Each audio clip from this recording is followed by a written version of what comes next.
আজকে তোমাদের সাথে একটা ইম্পর্টেন্ট কোশ্চেনের অ্যান্সার শেয়ার করতে চলেছি। মহাভারতের শ্রেষ্ঠ অনুবাদক কাশিরাম দাসের কবি প্রতিভার পরিচয় দিয়ে তার শ্রেষ্ঠত্বের কারণ লেখো।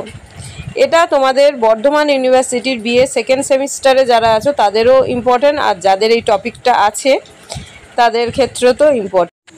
বাংলা সাহিত্যের ইতিহাসে কাশিরাম দাস হলেন মহাভারতের শ্রেষ্ঠ অনুবাদক। তিনি পঞ্চদশ ষোড়শ শতাব্দীর সময়কালে বাংলায় মহাভারত অনুবাদ করেন এবং এ অনুবাদ আজও সাহিত্যিক ও ভাষাগত সৌন্দর্যে অতুলনীয় বলে বিবেচিত হয়। আরেকটা কথা এক্ষেত্রে বলি যে আমি তোমাদের সাথে এগুলো কিন্তু ইম্পর্টেন্ট কোশ্চেন, সেগুলোই শেয়ার করছি। আর কারুর যদি যেগুলো আর্জেন্ট সেগুলো দরকার হলে আমাকে অবশ্যই কমেন্ট বক্সে জানাবে, তো সেগুলো আমি আগে তোমাদের সাথে শেয়ার করব। তো তারপরে দেখো কাশিরাম দাসের কবি প্রতিভার পরিচয়। 1 নম্বর পয়েন্টে আমি লিখেছি সহল ও প্রাঞ্জল ভাষা। কাশিরাম দাস সংস্কৃত মহাভারতের জটিলতা দূর করে তা সাধারণ পাঠকের উপযোগী করে তোলে। তিনি ভাষার অনায়াস প্রবাহ ও সহজতা এনেছেন যাতে গ্রামীণ জনগণও সহজে তা বুঝতে পারেন, মানে তিনি ভাষাটাকে অনেক সহজ সাবলীল করে তুলেছিলেন। কবিত্বের গুণে সমৃদ্ধ। তিনি কাব্যরীতি অনুসরণ করে ছন্দ, অলঙ্কার ও রূপকের চমৎকার ব্যবহার করেছেন। যেমন নরনারায়ণ দেহে 2 ভাই, জগতের বেদতত্ত্ব তাহার ঠাই। এই ধরনের পংক্তি তার উচ্চ মানের কবিসত্তার পরিচয় দেয়।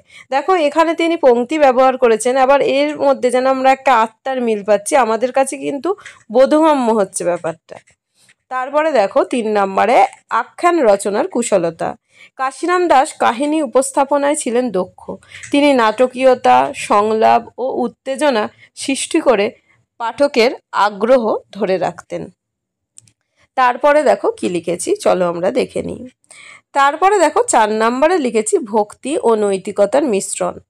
তার অনুবাদে ভক্তি ভাব ও ধর্মীয় বোধ গভীরভাবে প্রতিফলিত হয়েছে। ন্যায় অন্যায়, পাপ পুণ্যের সংঘাতকে তিনি সাহসের সঙ্গে কিন্তু আমাদের সামনে তুলে ধরেছেন। তারপরে দেখো আমরা 5-এ লিখেছি চরিত্র চিত্রণে সজীবতা। কাশিরাম দাসের চরিত্র চিত্রণে প্রাণ আছে।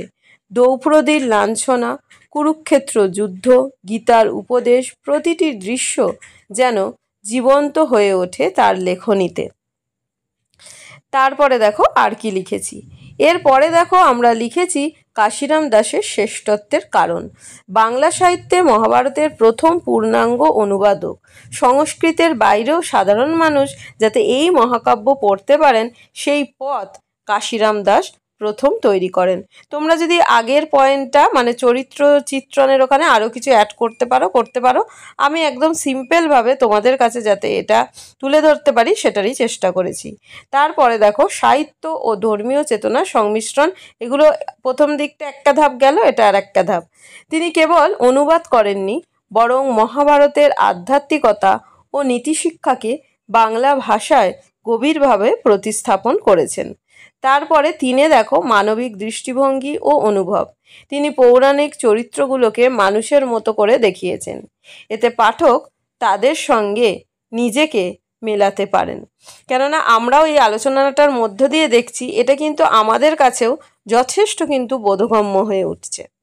তারপরে দেখো কি লিখেছি, 4-এ লিখেছি লোকপ্রিয়তা ও প্রভাব। কাশিরাম দাসের ভারতচরিত আজও বাংলার গৃহে গৃহে পাঠ হয়। তার অনুবাদ লোকসংস্কৃতির অংশ। সাধারণ মানুষের কাছে কিন্তু যখনই এগুলো বোধগম্য হবে না বা বাংলার গৃহে গৃহে যেটা পাঠ হয়েছে সেইটা যখন হবে না, সর্বসাধারণের কাছে যতক্ষণ না পৌঁছাবে এটা কিন্তু ততদিন কিন্তু আমাদের মধ্যে এটা জনপ্রিয়তা লাভ করবে না। সবার কাছে যেটা বোধগম্য হবে পৌঁছাবে তখনই কিন্তু সেটাতে তার সার্থক।